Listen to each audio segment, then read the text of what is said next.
akatweza ibigabitanyo. Purifier quand tu confesses. Arakweza akakoza. Alléluia. Amen. Purifier. Arakoza wenyine. Donc ne vis pas dans la culpabilité de ce que les hommes peuvent dire de toi. Ntukabeho mu kwicuza iminsi yose ibyo abantu bakuvuga. On le voit où? Tubibona hehe? 1 Jean. Yohane wa 1 mbere. Jean chapitre 1. Yohane wa mbere 1:9.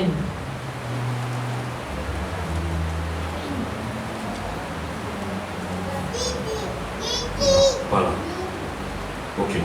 1 Jean 1, 9, il dit, si nous confessons nos péchés, tu lis avec moi? Nitwatura ibyaha byacu. Dieu est fidèle et juste Niyo yo kwizigirwa kandi igororoka. pour te les pardonner Kugira ikubabarire.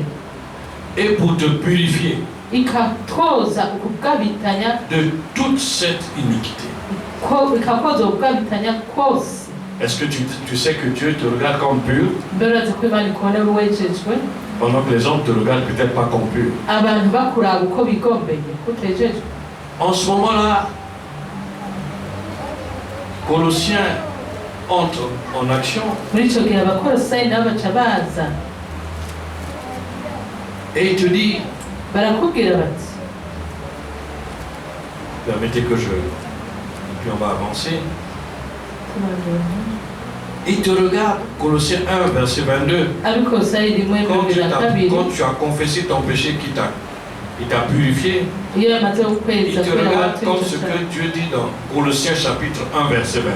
ikikuraba nk'uko handitse mu bakolosayi 1:22. Saint, sans défaut et sans reproche. Ukaba wera udafise agasembwa.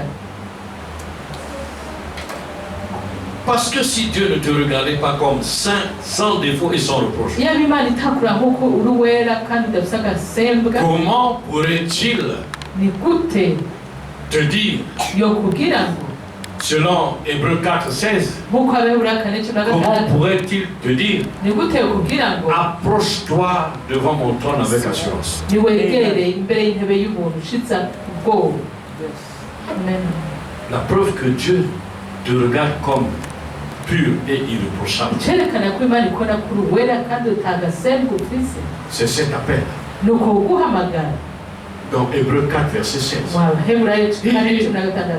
Approchez-vous avec assurance. Nimwegere mushize ubwoba. En hésitant, je ne sais pas. Ntuze rero Est-ce ngo que Dieu... sindabizi ngo gira Imana. Hébreux 4, 16. Abaheburayo 4:16. Approche-toi, mon fils, ma Wegere fille, mwana mukobwa avec assurance, wemejwe neza devant mon trône, imbere y'intebe yanjye pour être secouru. kugira utabarwa.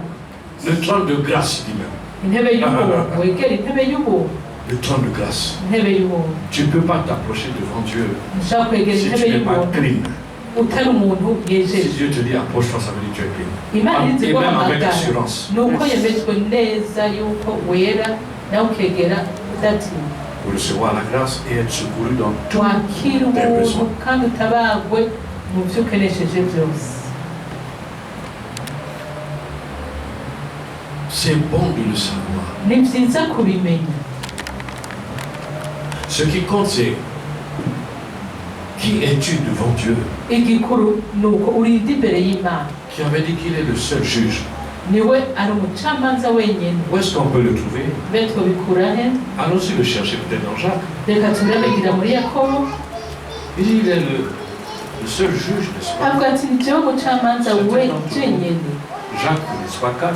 Ndashaka kurira muri Vous allez le trouver. reka turebe muri Yakobo 4.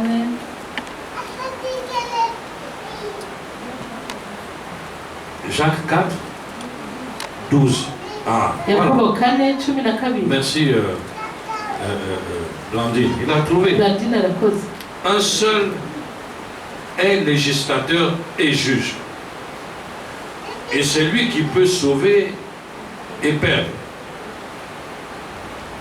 Alors, Ushinga ibyagezwe ari we mucamanza ni imwe gusa niyo ishobora kurokora no guhonya.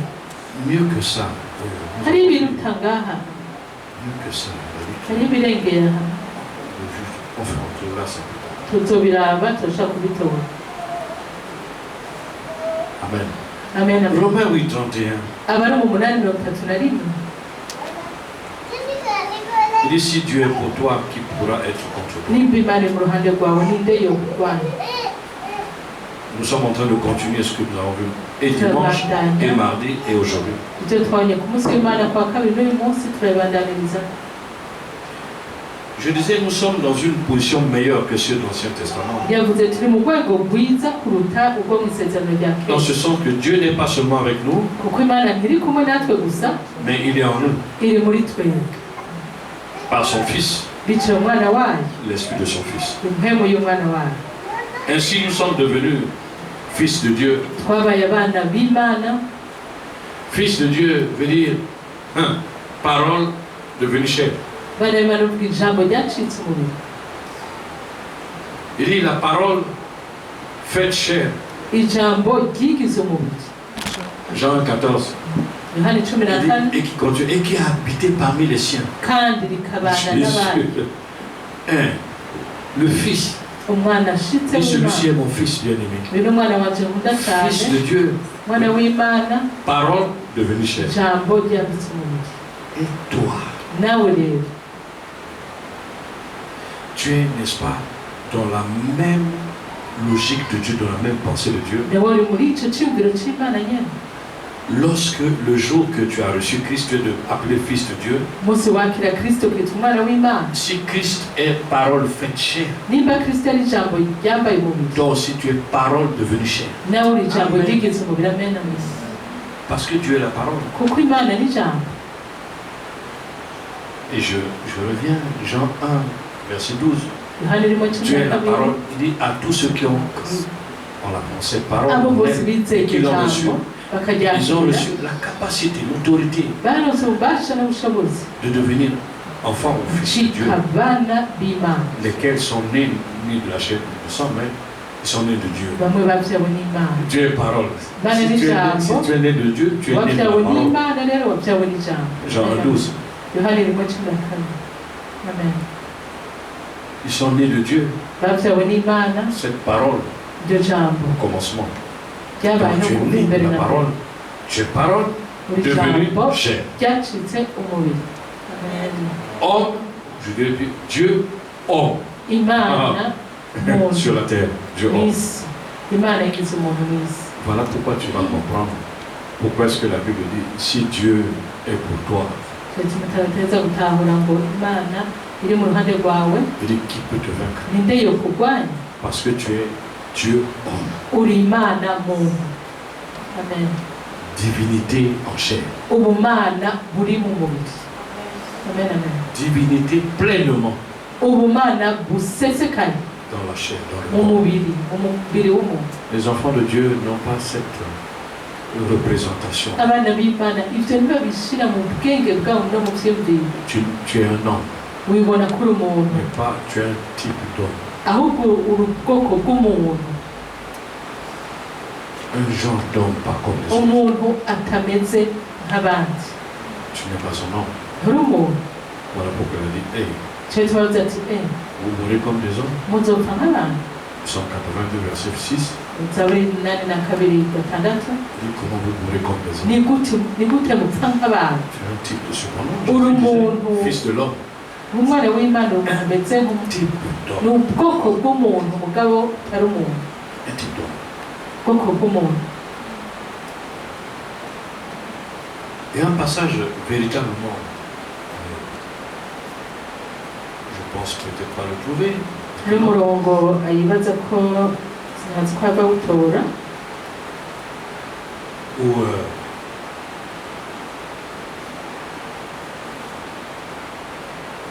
il y a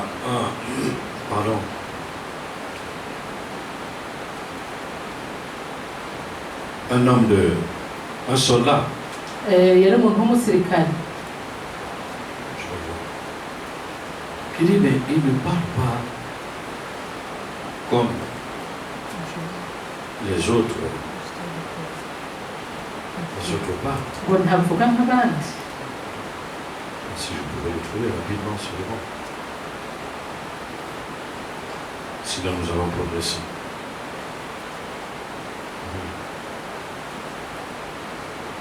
Il ne parle pas comme les autres sont. ntavuga nk'abandi bantu On le trouvera plus. reka tuzoharondera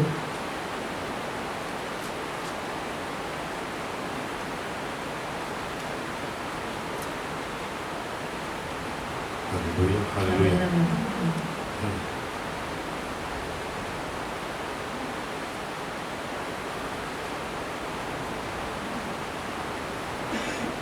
Ah oui, pourquoi pas. Jean 7, tworaba muri yohani indwi 46.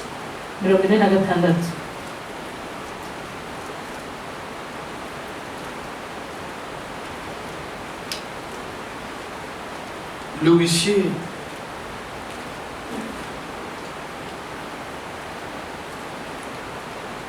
Le huissier n'est-ce pas, répondit, n'est-ce pas, au sujet de Jésus. Ce soldat qui dit, jamais homme n'a parlé comme cet homme.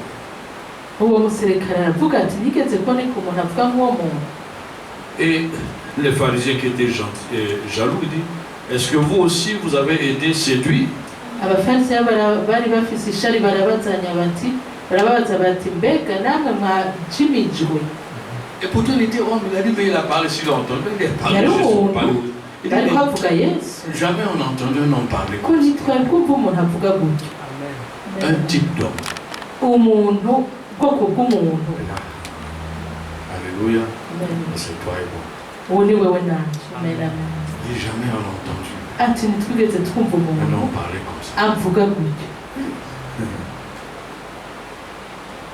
C'est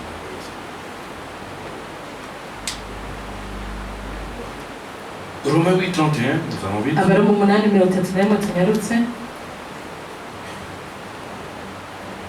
Est valable hafise agaciro quand vous l'associez avec Jean 8, n'est-ce pas?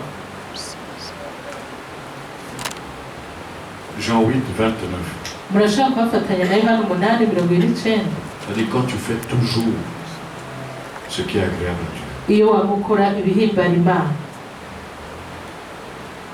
Romains 8, 31.